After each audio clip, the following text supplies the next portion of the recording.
Acts chapter 18, the Net Bible. After this, Paul departed from Athens and went to Corinth. There he found a Jew named Aquila, a native of Pontus, who had recently come from Italy with his wife Priscilla, because Claudius had ordered all the Jews to depart from Rome. Paul approached them, and because he worked at the same trade, he stayed with them and worked with them, for they were tent makers by trade.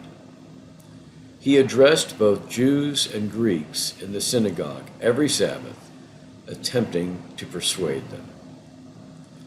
Now when Silas and Timothy arrived from Macedonia, Paul became wholly absorbed with proclaiming the word, testifying to the Jews that Jesus was the Christ. When they opposed him and reviled him, he protested by shaking out his clothes and said to them, "Your blood be on your own heads. I am guiltless. From now on I will go to the Gentiles."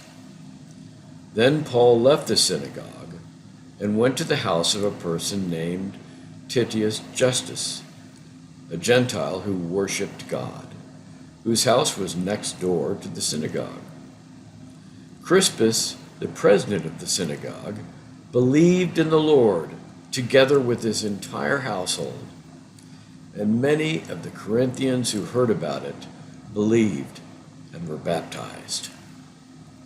The Lord said to Paul by a vision in the night, "Do not be afraid, but speak and do not be silent, because I am with you, and no one will assault you or harm you, because I have many people in this city." So he stayed there 1 year and 6 months, teaching the word of God among them. Now, while Gallio was proconsul of Achaia, the Jews attacked Paul together and brought him before the judgment seat, saying, "This man is persuading people to worship God in a way contrary to the law." But just as Paul was about to speak, Gallio said to the Jews, "If it were a matter of some crime or serious piece of villainy, I would have been justified in accepting the complaint of you Jews. But since it concerns points of disagreement about words and names and your own law, settle it yourselves. I will not be a judge of these things." Then he had them forced away from the judgment seat. So they all seized Sosthenes, the president of the synagogue, and began to beat him in front of the judgment seat. Yet none of these things were of any concern to Gallio. Paul, after staying many more days in Corinth, said farewell to the brothers and sailed away to Syria, accompanied by Priscilla and Aquila. He had his hair cut off at Cenchrea because he had made a vow. When they reached Ephesus, Paul left Priscilla and Aquila behind, but he himself went into the synagogue and addressed the Jews. When they asked him to stay longer, he would not consent, but said farewell to them and added, "I will come back to you again if God wills."